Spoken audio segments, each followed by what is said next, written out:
The arrival of the divisional officer for Mezam for social affairs.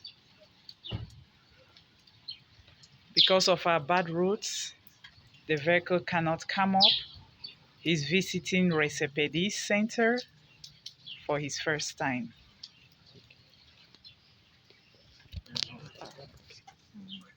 You're welcome, David. You're welcome. You're welcome. Come in. No, it's okay. Just come in. We understand. This is our makeshift secretariat. Come inside. Thanks. This is the CEO's office. Have a seat. No. Oh, please. Have a seat, please. Let me sit here. I'm okay. You're okay there? Yeah, please. Find me yourself. It's okay. Have a seat. Have a seat, please. It's a privilege for us to have you. Thank you. Thank you so very much. Thank you. You're welcome, Delegate. Thank you. This is the Redemption Center for Persons in Distress. Its head office here in Mile 90 somewhere. It's a privilege and a great honor for us to receive you as the divisional delegate for social affairs for the Mezam, where we have our headquarters. We really are so honored to have you here today. The honor is mine. Thank you. Thank you.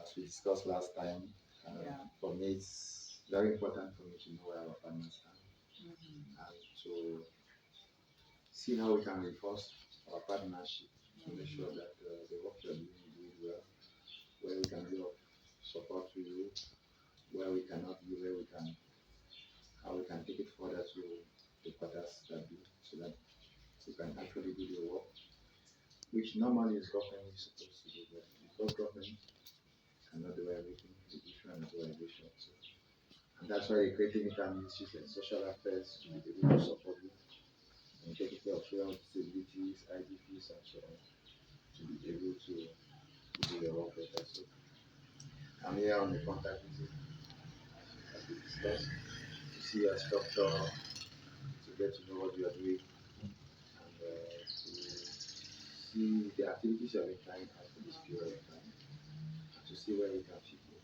Wow. So that we can be of help to make sure that those activities are fully realized and to the full satisfaction of our beneficiaries. Oh, that's good. Because it's not for us we are doing the work, we are doing for those beneficiaries. That's why I mean. Okay, so like you've rightly said, the Redemption Center for Persons in Distress is 7 years running. And even though it is this year that we officially secured authorization, especially with the intensity of the crisis and the much more load that we have, that we could no longer manage financially, materially, technically, and otherwise, we thought it wise, therefore, not to limit it in any domain. And so that is why we came up to see that we're doing things just the right way. So actually, what does the Redemption Center for Persons in Distress do? As you find in our objectives here, we identify persons in desperate need of rescue and assistance. For example, we don't work only in Mezam. We work in all the national territory of Cameroon. We've been in Bafoussam, in Babete, more precisely, and we are in the southwest region, we are in the northwest region, and every other region where our attention is sought for, we are there, because we also have clients and patients that we do teleconsultation with them, teletherapy and treatment and all the like. So once our attention is drawn that there is somebody somewhere or a group of people anywhere that needs our attention, that needs our services, we first of all, through our focal persons in the field, ask them to go meet these persons. If not, we get them on telephone. Then for cases that are very severe, we give them immediate relief, like moving them here to the center where we can provide them with intensive care. And in so doing, we provide them with counseling, love, moral, and psychological, psychosocial assistance as well. Be they here in the center or out of the center, that is what we do. But like I say, those that are here in the center are those, for example, who need immediate evacuation from their environment, especially if their environment is the threat or the cause of them being in distress. So we would have to relief, send in relief, immediate relief by taking them out from there and bringing them here at the center. This is just part we are, after here we'll go down to where we have another branch of the center. So we mobilize resources to run these centers. Here is saying to establish. The centers are established already, even though we have to increase the capacity in scope as well, and to run the centers for refuge or rescue, as we call it. Then we also ensure that they are safe. Their security too matters, that they are safe, they are healthy and protected at the center, because we also provide them with medical support. Medical support, our means now are limited, and that's why we're also appealing to the medical team. Thank God you're already here representing the government, for them to step in from time to time. On our own, we cannot provide the medication. Sometimes it's not even medications related to distress, but sometimes even malaria, fever, typhoid, and the like, common illnesses that can affect these persons.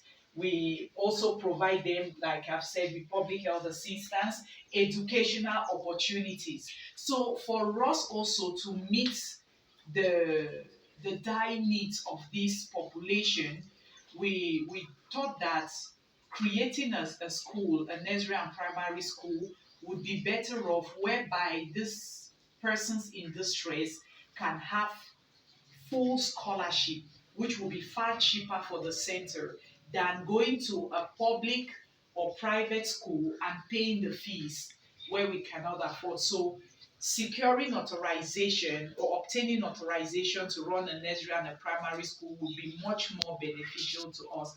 And that we obtained already since 2014.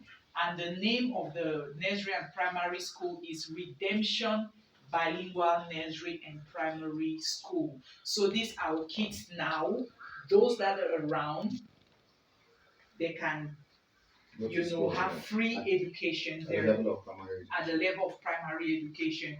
And then we also have some vulnerable children, like orphans. At the initial stage, that 2014, we had 30 orphans that Redemption Center for Persons in Distress gave them or offered them full scholarship, uniforms, books, fees, everything, even feeding. We're taking care of that, and shoes for them for the entire time of their training. Then we do sensitization, we do capacity building and training of the girl child, women, and the youth. Now, what do?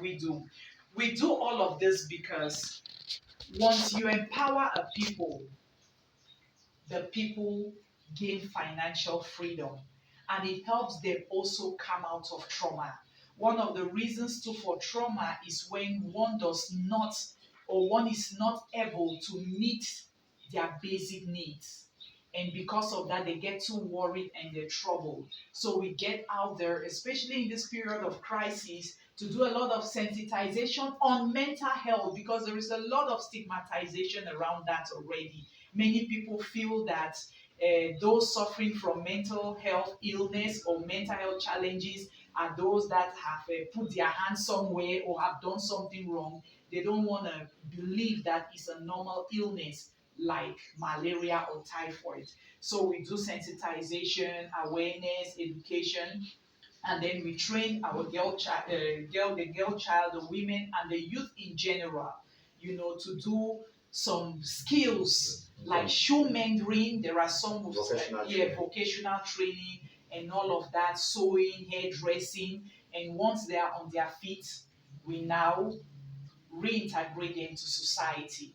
And we just do follow up monitoring to ensure that they are doing well so that our efforts are not in vain. So, also, yeah, the center and out of the center, we keep doing, other exercises like sports, music, dance, and drama, which are natural therapies for trauma healing. uh, for trauma healing. We also do human rights, peace, and gender advocacy for those in distress, because most often uh, people become distressed, they become depressed because their rights have been stolen and they don't know. So we are the voice of the voiceless. We reconcile broken relationships. We know broken relationships being in your community, in your home, which is the basic unit, of that's the family. Yeah, we also do all of that to ensure that our people, we all are in good health, we all are sane, and once all of this is put in place, our clients, our patients are reintegrated to society. We just continue with follow up and mentoring. So, summarily, that is what we do. That's what we're involved in. And then we intend, no doubt, we intend to open up homes for the old. We realize that, because we have done a lot of work with elderly persons, we are running a project they call Age Demands Action. And I was the country coordinator for the past 4 years for Age Demand Action campaign, and it has not been easy. We realize that a lot of our elderly persons are neglected. They are a burden, sometimes even to their families, surprisingly, yet we are in Africa. But times have so much changed that society no longer wants to accept these elderly persons in, they are now being seen as a challenge, as a burden. And so we believe that just as in the Western world, because we are already doing so, there are some elderly persons that we're already keeping, even though not as a center for, but under persons in distress, because they're already so traumatized, they're already feeling neglected by their own very blood. So they are under our care. For those that do not have or have been rejected or sent out, the homeless ones, we're keeping them. And those that are in their homes or whatsoever, we always from time to time go out there to console them, to comfort them, encourage them, and support them from time to time with financial and material assistance. And it is really going a long way. So we believe that if we have centers for persons the aged, yeah, homes for the old, it will be so great. Even one home for the old per region in this our country, it will go a long way to curb mental health illnesses. Thank you. Well, thank you very much, ma. I'm really honored with really elaborated what you do. You see, I've been taking note of all of those areas. Maybe I'll start with the last. Okay. I'm inviting you tomorrow. We're celebrating the International Day of Elderly The Person. elderly. It's always on the 1st of October, but even before the crisis, we had never done it. So, at the level of the region, with the regional delegate, we are going to have it's like a small capacity or a small program tomorrow about 25 elderly persons and their children. Because the theme for this year is digital, it has to do with the ICTs. So we are bringing in children because we are also trying to promote intergenerational exchange. When children, our elderly persons are living at home, we know that we have our young daughters, our young sons who are always close to them. And most of these gadgets, me and you, the truth is that we don't really know how to use them. Right. And if you can imagine the elderly person, they also have received calls. But how can those phones be more valuable to them? What kind of phones even should they be using? So we are having a small program for divisional delegation, starting by 10 p.m. 10 a.m. Sorry. So if you have a chance, stop by and participate and see exactly. And for the time being, it has been a bit difficult. The context of the crisis. Actually, you see so many organizations who are actually uh, taking care of the elderly. They are doing it, but not as they are doing it just because they have to take care of other vulnerable. When they go to a community and they have to identify the those they identify, but not that they actually have specific programs for them, just like what you are doing. So for me, it's very important. That's why I'm inviting you for the meeting tomorrow, and because your target population also has increased. Yeah, it is. So when you see you move from you have persons with disability, you have children, you have IDPs, you also have the elderly, which is also one of the target populations of MENA. They are considered disability because they have laws which are specific to them. I think you are very well because you have been working on the program for so many years. The first thing I wish to find out is how do we get to them? What do we have tools that we use to do identification? Do you have like forms that when you say okay, this is a especially vulnerable person, it can be an elderly person, it can be a person. Do you have a tool that you use to do identification? Yes, we do. We have a list of questions, about 15. So once we ask, it's a simple yes, it's a yes or no. Okay. It's a yes or no, so it's easier because already if a distressed person is mentally not, you cannot give them complicated questions. Yeah, we have that already.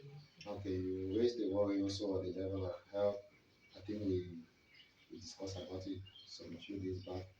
But at the level of the divisional delegation, we have social action services at the level of the regional hospital and the Queen's District Hospital. Yes, so the first thing is that so what we inform all our partners is that at that level you can, when we have a partner who has been taking care of children, you go to these hospitals and our colleagues they facilitate all of your bills. Sometimes they give you maybe up to 100% reduction and 90 and so on. So, of recent, to have the contact. Yes, sorry. Of recent, we in the Queen's District Hospital, I think a partner had to do the acquiring age certificate for close to 20 or 30 children because it's now a certificate. And all of that was done for free. Yeah, they facilitated procedures on that. At the regional hospital, it's the same thing. In their cases of health, the social workers they get involved, they do reductions and so on. So if it's even in case of hospitalization, that's not a problem. They work on it. That's why we are there to take care of those kind of situations. So when it concerns health, you liaise with us so that we can be able to work and we put our colleagues at their disposal whenever you have such situations. We take them directly to the original hospital, which are closer this way, and we'll be able to get help. I'm happy you already have an authorization to run the primary school, which is very beautiful because within the context of the crisis, so many structures are really having that problem. How do we send children out of, especially those who are residing on the borders? How do we send them to go out? So I'm happy you have the authorization and that's very beautiful. And for those who are going to secondary school, yes, eventually every year we will have to also support you with those who are going to government secondary schools, for example. Normally, they are supposed to also benefit from free school fees exemption. We are able to put them in the list that we send to secondary education and the schools that we enroll and we exempt them from paying school fees and PTA, all of that are exempt. Yes. So these are the levels of education for the secondary. That is what we can also do. To support you. So we'll give you a list of the list of the children and maybe their report cards and the schools and then one or two forms we fill. That we do this every August. Okay. And we forward it to the divisional direction of secondary school and it comes out and sent to the various principals. So that by the time they are enrolling children and the children are, because the children are always enrolled, they just consider them as and they don't pay school fees. So we do that for children. Are there specific schools? All government schools. Okay. Even at the level of university, we can yeah. I'm actually fighting so that we should have a colleague which we is going to be appointed at the level of the University of Birmingham because in all other universities we have social workers who take care of such cases. So that's at the level of education. um, capacity building. Mm, you talk about sensitization. The areas of training. You've been doing a lot of training. I don't know, you're training community members, or you have some specific group of persons to train. So you have some specific group of persons you always train. Yes, we train specific groups as well as community members. For example, we already have a program ongoing where every Monday during this lockdown, we don't lock ourselves down. We take that opportunity and visit quarters because this period, quarters and communities are having their weekly meetings. Beautiful. So we get there to do the sensitizations or awareness and education campaign. And now, once we are there now, that is where we identify many or more cases that really need intervention. And then we bring them to the center or we visit them in their homes, depending on the gravity of the cases. Then, in terms now of training, it is targeted population. For example, we can target the girl child, especially those that have suffered from, home-based violence, and yes, beautiful. We train them, to be able, to be financially empowered. Yeah, we can train them even in soap making, oil, beads, and other things. We invite other trainers to come in with their expertise because us alone we can't do it. They come in with their expertise and we can put them together like 50. Sometimes we may just join the girls and the women. We put them together and they are being trained sometimes for 3 days. And will look for an available market where they can obviously market their product. But truth be told, the market is always available because this training helps even themselves to be able to be self-sufficient. When they do these things, they can take care of themselves and take care of others as well. So the market, no doubt, it is there. The market is also available. Then concerning the men as well, we also do train them. Like I said already, in shoe mending, in motor mechanics, motor electricians, and all whatnot. When we see, because this is also to help them not to be idle. We know an idle mind is the devil's workshop, and once they're idle, they're easily misled. So, in order to help them not to be first misled and for them to take wrong decisions that will cause them to regret and plunge them into trauma or a greater trauma, what do?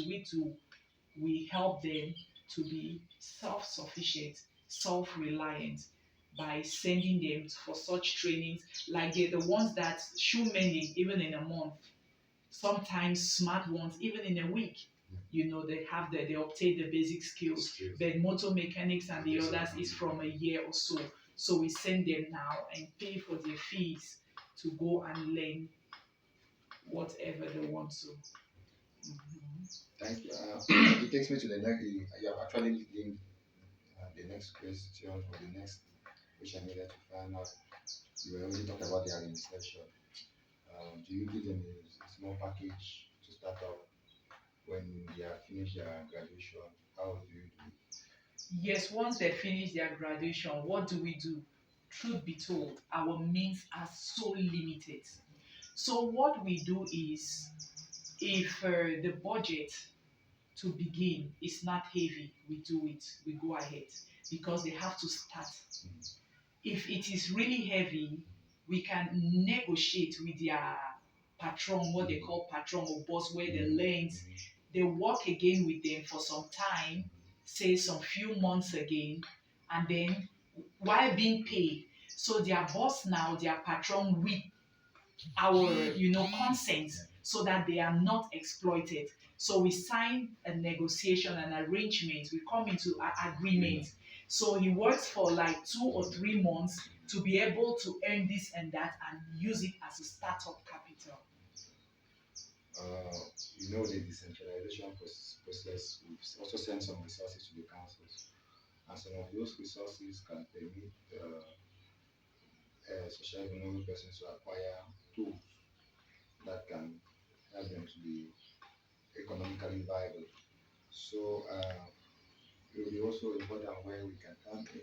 We're in Banana too. I think this year Banana too will see over 1.5 million with the taxes.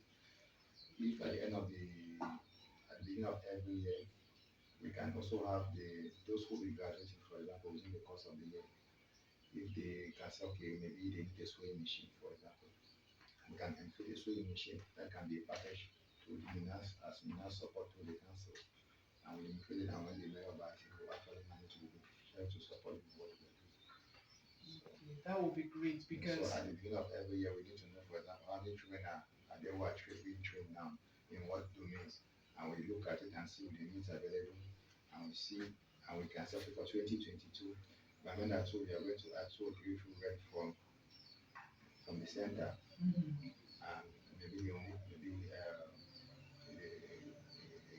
mechanic toolbox, for example, or a sewing machine, and at the end of the day, by the time they are graduating, those the agreements are already set, and maybe you can looking only for material to the students. So that's also something I can do. We can do at our level to support you through the councils, and we told you and get some startup equipment for their insertion. okay, Yes. that would be very great. We really appreciate that because I've contacted some mayors already, and they truly tell us they have funding, for such activities. But how do we go about it? That's also the So issue. she's two minas. So All right. the Okay. list stands for two minas. Okay. So we are the ones who provide this. So don't measure with. These are the people who need to be assisted for 2022 for the big. We need a sewing machine, we need a mechanical box. Sometimes there is a wheelchair and so on. But all of them are equipment. These are physical things which can be. But all of those things are things which, so we can always include 1 or 2 children from your center, because we have so many centers and the ways may not be available to go out. So we can select those who actually need. For example, they cannot go for big. They cannot go buy thread. Those guys, yes, they can buy maybe a sewing machine. They can buy maybe a toolbox. Those kind of things, and they can easily handle from information. So the males actually they have that role is because the list comes from us. Okay. Sometimes they can add 1 or 2 names, but the decentralization the list comes from our social center. Okay. Thanks. So, Thanks for that. yeah, so the chief of social center is not around by then, so that's why I came alone. Normally we should have come, but she will have to come and visit your center after and work directly with you, because you are based on that you should even cover other parts of the the the the division and region as large. So I think we talked about vocational training plus reinsertion, capacity building. Yeah, we talked about vocational activities, which is also very beautiful, and advocacy. For security, I know it's very challenging. I don't know how you have been coping. And it's a very difficult question, because I don't know how most of you have been coping with the security situation. But we are also very concerned because we need to also be to know sometimes the number of children who are residing in those structures. Because if there's a problem and the GO, the SO calls, you call the me directly. Are you aware that there are children in this center? I'll say yes. Do you know about this? I say yes. Because that's happening here 1 or 2 other structures. We need to have all of that information so that in case of anywhere, of course, we are not paid for it, but we think that it's important for us to be very close and know what's happening around the number of children who are within, within the structure, and so that in case of other difficulties, administrative difficulties, we can always, because sometimes security, there's one time they were marking orphanages and structures like this as the places where the voices are coming to hide because they don't go to the DDR center. So it was a very serious problem, and they were like always going towards to find out. We went to so many centers just to search, and they had to call up.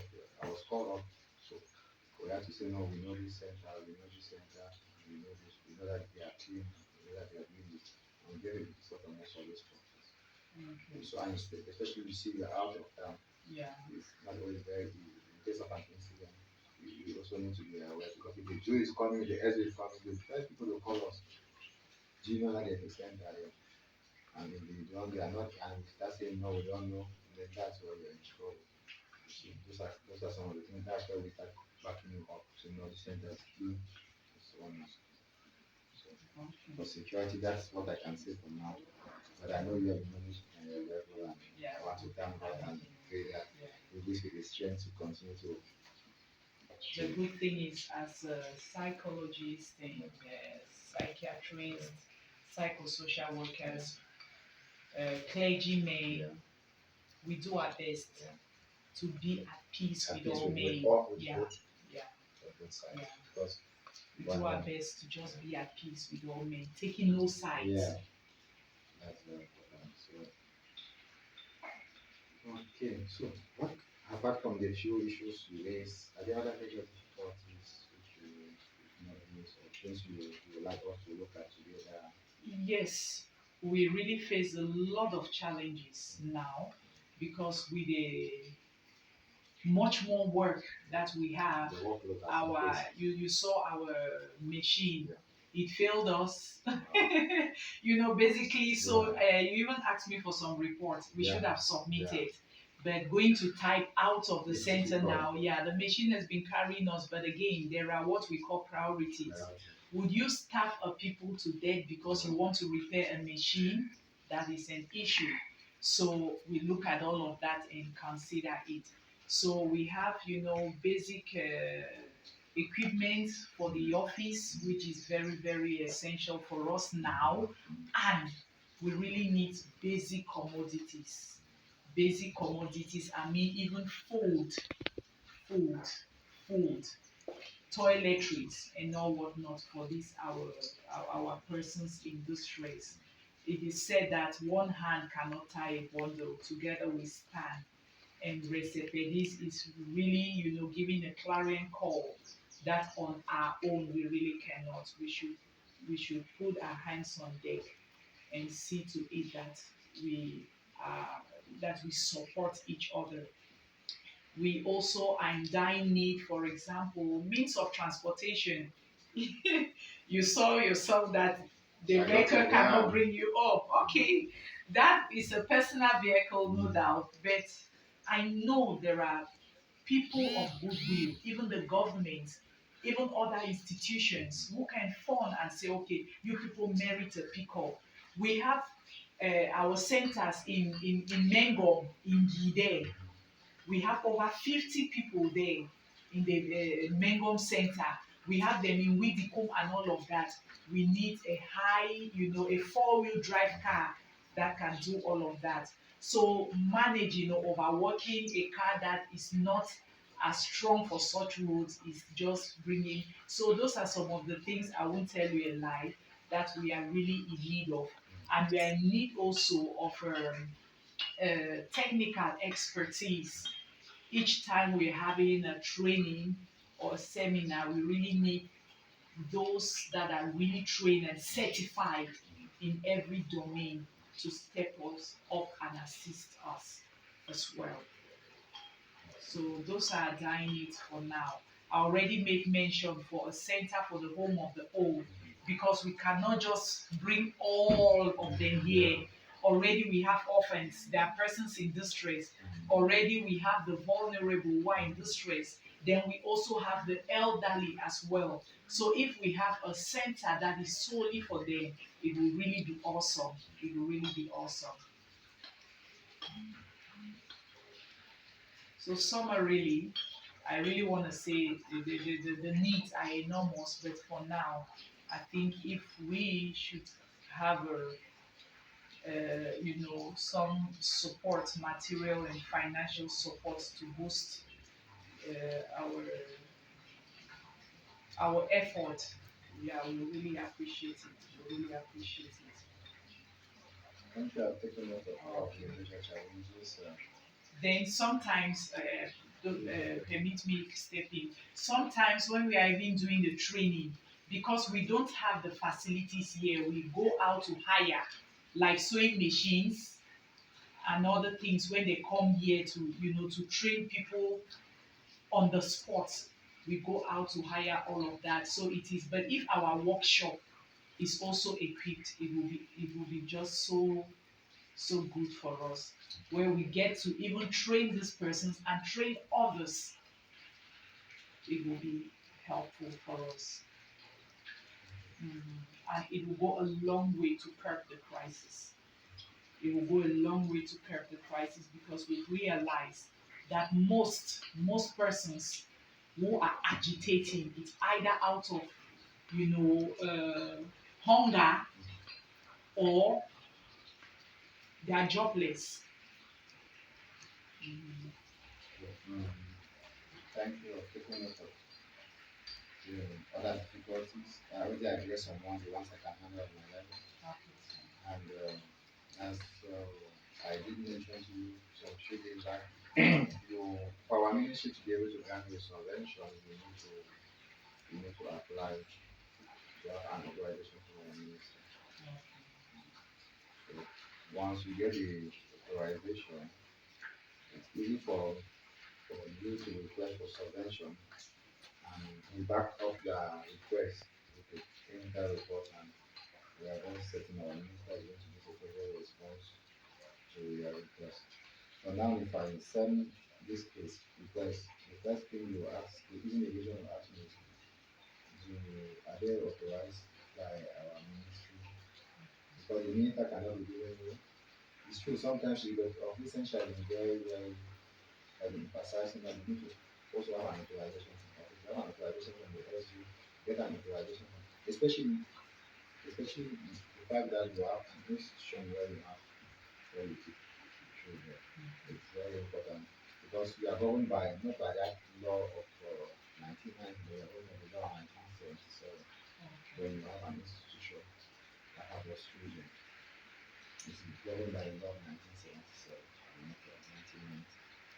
So at our level, we are going to look at them. We'll be working closely. Those we can handle at our level, according to measure, those we have to carry forward to hierarchy.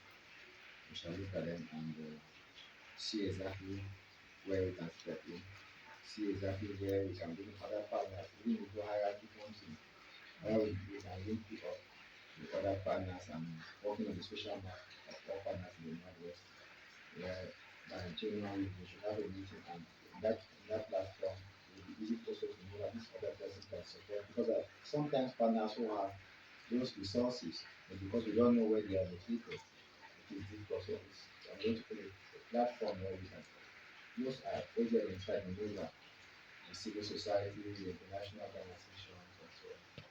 I'm not the one doing it, so we create a social map and we be able to share that to all partners, so that we have that list. You can always call this person directly and say, please, I'm this person, I know you are not related, and that's so that I want to also put that back. And while looking for hierarchy to relate to some of this verification. So basically, I think that's what I can say in regards to the verifications you have mentioned. Um, so, I think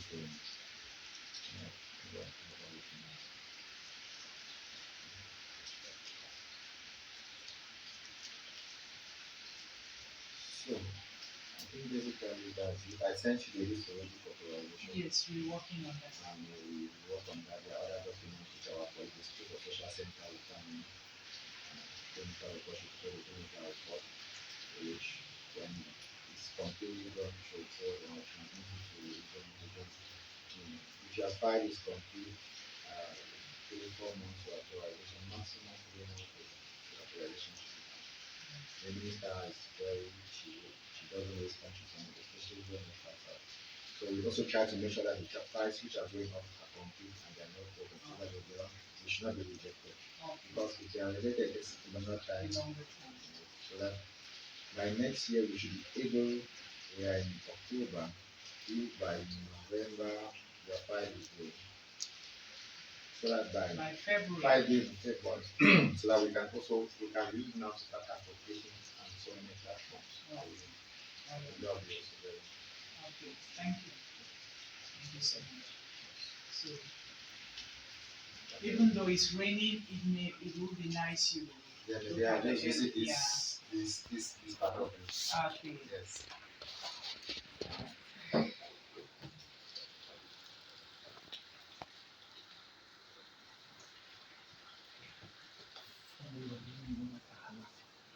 How are you? I'm fine. What do you mean?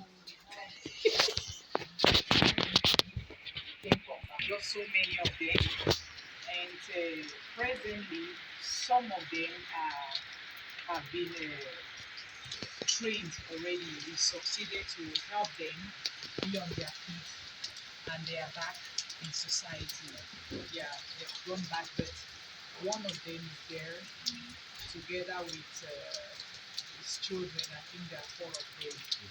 Yes, four of them in the house. So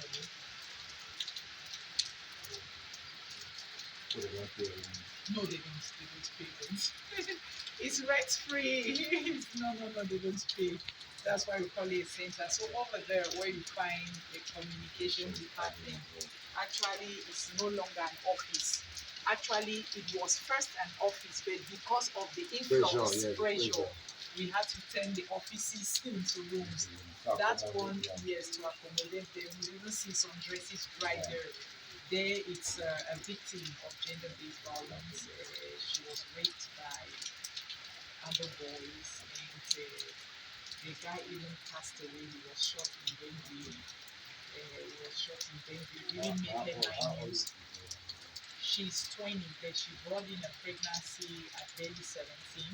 That she was pregnant at barely 17, and she's been with us for over a year because she came in. She was 3 months pregnant, and we kept her providing, doing everything, and helping her come out of the trauma. Especially, it was quite a tough time for her because when she went back to her family chased her away. Yes, her family said she had already had dealings with those boys, so they cannot, their security beautiful. They were not sure of their security, so we took her in, and the child was celebrated his 1 year anniversary last month. So she's with us already for close to 2 years. She's learned manicure and pedicure also, and maybe with capital for her to start off, I think she will be on her feet, and if she can pay her rent, since she's already clocked 18, so she's no longer a minor. So she's no longer a minor, but she's but again, see, that is it. So beautiful. So we keep observing her, and until she is able to be on her own, she will still be around. So that is it. We also have another lady who also is a single mother, and she did not even know the father of the baby. But fortunately, when the baby was born, she could identify from the baby's nose. That one today is in fruits, so she's already gone. She's a fruit seller. And even though she says it's her interest to go in for GC ordinary and advanced level, so we could not just do all of that at a time. So we say for her to be able also to take care of her basic needs. If she's doing the fruits, you see how it's an income generating activity. You can raise some income from there and be selling and going for evening classes and feel so so we have another case. This one was down the other center that I'm telling you, the branch that is down there. She has been with us since 2014. It's really been a thorn in the flesh, no doubt, because we thought as at now, she should have really been on her own, but we have those kind of cases. When they come, they don't want to go again. And so she's just there. She's just there. So we have such cases, and we can also not just bring in the law for now because it can land her into another trauma or a greater trauma. So we are still looking for, she's presently operating, we can call it a provision store. she did before her own crisis and all whatnot, because she's from Kumbo area there. So before her own crisis, she did hotel management. So when there are catering services anywhere, yeah, we involve her so she can also be on her feet, since she also has a son to cater for. To cater for. You are expecting that by now she should have been located. That is it. That is it. Considering her age as well, can be given to some other. And she's in a whole apartment and all of that. We have been discussing that she keeps telling us she will. But in this our field, you can be so patient to a fault. Yeah. You can be so patient to a fault. And involving and before involving me, we are also we can also help you around your tribe, especially maybe let's think of somebody else. That is it, and that is why I really want to present her case, because our general overseer can even pass will pass through there and even pick her up, so that she goes there and we plead with her. Yeah, That's what I'm saying. beautiful. It will be good. Then we also have this papa. He was a teacher before and he had an accident, but that one we're helping him from a distance. But he's really, really down. He lost his legs, he's handicapped to the limbs, and he was a teacher, but is it a private sector?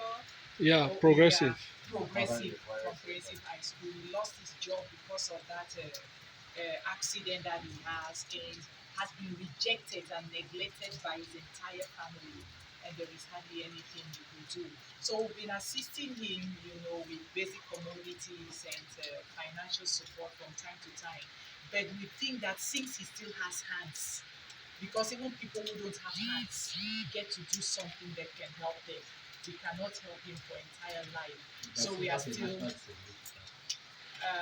we have not yet sorted out with Yeah, him. that's to be Yes, we verified. have to assist him do that. And then there is this other Papa too at the Travelers, who also has lost both legs and is blind. He's been blind for over 30 years.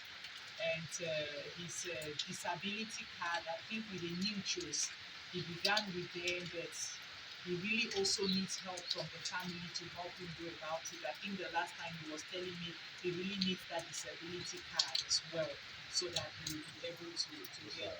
But like I say, on our own, we cannot just do all of these and satisfy them. So we're just so happy that you're stepping in. You're stepping in to support us.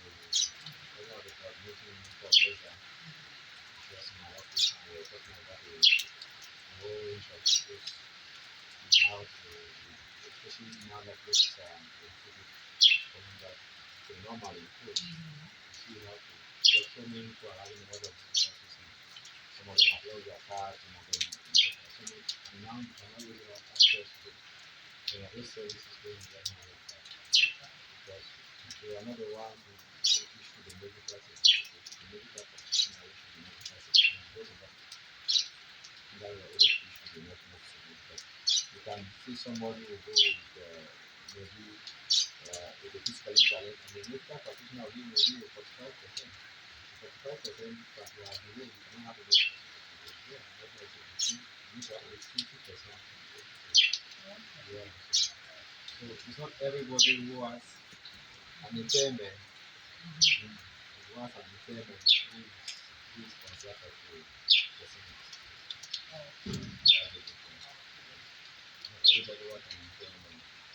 This one that is physically challenged, no legs, no limbs at No, all, that, and then the blind doctor, as well. that one is multiple. You have to not Multiple impairment. Yeah, I don't know the doctors will be able to decide what to do. You have to really be sure that we get that we are able to issue that medicine, because the thing was also very service provider, other stakeholders, where they can meet their colleagues and benefit from trainings and information activities.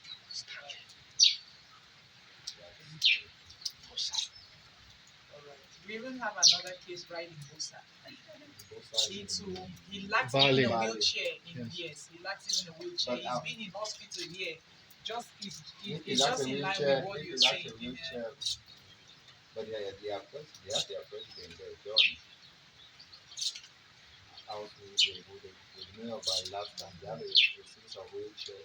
These are some of the things that we just need to know, because every year, as I sit down, sentiment to the county, they buy wheelchair, they buy right here, they buy. Yeah, so he had in fact a wound because he was bedridden for a long time and admitted at He went through three Bingo operations. hospital there for months. So he's gone back but still in bed, and the sore keeps worsening because Okay, it's like this just case, unwanted. let's find out if he's got a wheelchair. If not, let us know so that the mayor will be informed. Okay, With the chief of social center, they can actually handle all right. the wheelchair to the beneficial.